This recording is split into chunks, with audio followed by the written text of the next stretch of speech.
Penn State, oh my goodness. So I'm just going to give you some takeaways here. Not going to spend too long on it, but let me read you a quote, okay? Let me read you a quote here. Not even the first time I've used this quote this year. That's what kind of season it's been. Afterwards, the 700 people in the boats had nothing to do but wait. Wait to die, wait to live, wait for an absolution that would never come. Penn State loses another football game, and the fans feel about like the old lady in Titanic. They lose to Iowa 41-21. You keep waiting for the corner to be turned. You keep waiting for that week to come where you look at the final scoreboard and you say, oh, well, it took a lot longer than I wanted it to, but finally we've hit our stride. You want the absolution, and you just keep getting hit in the face with a sledgehammer week after week after week. The smart money here is that there's probably more bad stuff coming. I mean, that's the short term of it. Probably more bad stuff coming. The mid to long range, if you want a sliver of good news, 2020 should be isolated. But I want to go to some evidence. Exhibit number 4,138 on my list of reasons why bowl momentum, and momentum in general, is the most overhyped thing in the history of sports. So I'm reading over at Lions 24/7 today. Tyler Donahue did a really good feature, and it offered the best perspective that I saw anywhere out there from last night to today on Penn State. This is how fickle momentum is and how fickle the spotlight can be in college football. Some of you remember the spring before everything went haywire and how much positive energy there was around Penn State. I was part of it. I had a lot of positive energy about Penn State. Think about where they were. Just a few short months ago, think about where they were. They were coming off a Cotton Bowl win against Memphis. Okay, that's one of the New Year's 6 games. That's a big deal. It was their 11th win. They had won at least 11 games for the third time in 4 seasons. 6 of the 7 touchdowns they scored against Memphis were scored by freshmen or sophomores.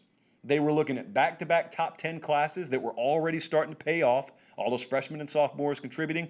Then they had watched Minnesota light it up in the Big Ten, and James Franklin went and got their offensive coordinator, Kirk Soraka, and brought him in, and you're going to pair him up with Sean Clifford, who, after his first full year of starting, had put up 28 touchdowns, 7 interceptions in his first season. So you think, well, if Kirk Soraka can do what he did with Tanner Morgan, what's he going to do here with better talent? Maybe, dare I say, more talent at quarterback, too. You got an All-American tight end. You got young talent all over the place. You got a returning offensive line with experience across the board, a great 1-2 combination at running back coming back. You got the highest blue-chip ratio on your roster that you've had to date.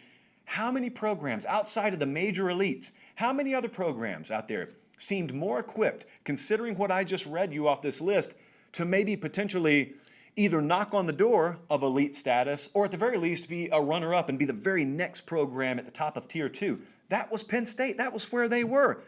And then what happened? Well, what happened was spring gets taken away. Got taken away from everyone, but if you're trying to install a new offense, it hurts you extra hard. Then Micah Parsons opts out, your best defensive player.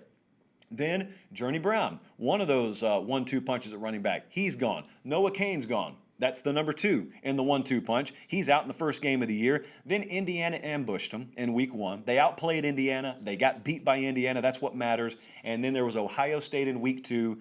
And it just in the snap of a finger, they were 0-2.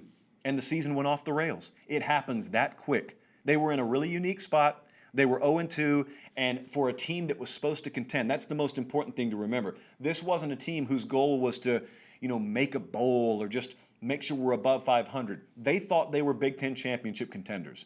And so in a very atypical year, I have no way of knowing how COVID has affected each individual program, but in an atypical year, a contender had their season just fall off the rails totally early on, and it's never gotten back on the rails. So was the optimism a mirage? That's what I want to ask you. There's no one in their right mind who could have looked at Penn State and denied that program's trending up hard. And then what happened? So was the optimism a mirage, or is this just a throwaway season? I used that term today, throwaway season. I thought it was common sense what I meant. What I don't mean is throw away the entire season. None of the results in this season matter. Of course they matter. We're going to hopefully crown a national champion. I'll recognize that national champion as I would any other national champion. You're going to crown a Big Ten champion. I'd recognize that one, SEC, ACC, as I would any other conference champion in a year. What I mean is in the areas of the country where things go off the rails, It's a throwaway season for me. I explained it to you with Pruitt. I'm telling you with James Franklin, point blank. I wasn't calling for the guy to lose his job before the year. Therefore, I'm not going to allow anything that happens this year, even if they go winless, to change my opinion on that. I don't run Penn State football. I don't donate a dime to Penn State. They don't care what I say. I'm just giving you my take because I think, mostly, that's what you come to the show for. But my philosophy, even without COVID, is every coach is afforded one throwaway season in his career. Malzahn's used his. Kirby Smart hasn't used his, contrary to popular belief. A 2-loss season is not a throwaway season. But for someone who disagrees with that, because you can agree with that all day and we'll just nod our heads at each other.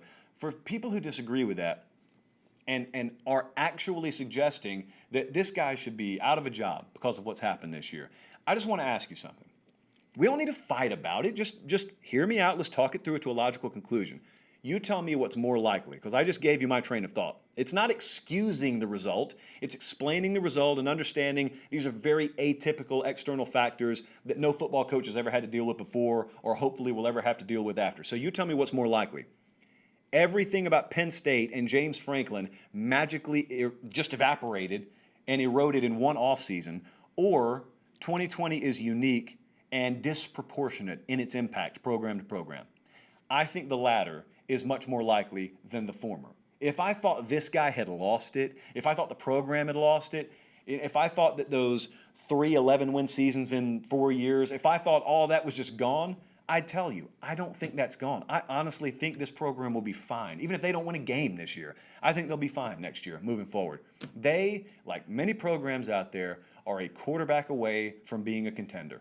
And I'm telling you that when they're 0-5. So you know I mean it. They're a quarterback in a normal year away, let's say that, from being a contender. So they don't have a faulty engine. Their transmission's not shot. They got tires that are unbalanced. I mean, they got a hubcap that's off. They got a dent in the door. They got a cracked windshield. Those things are cosmetic. You can fix those things. You don't have to toss the entire vehicle in the scrapyard and go buy a new one. And I don't even know what will be out there anyway. Have you seen the lots lately? Very slim pickings.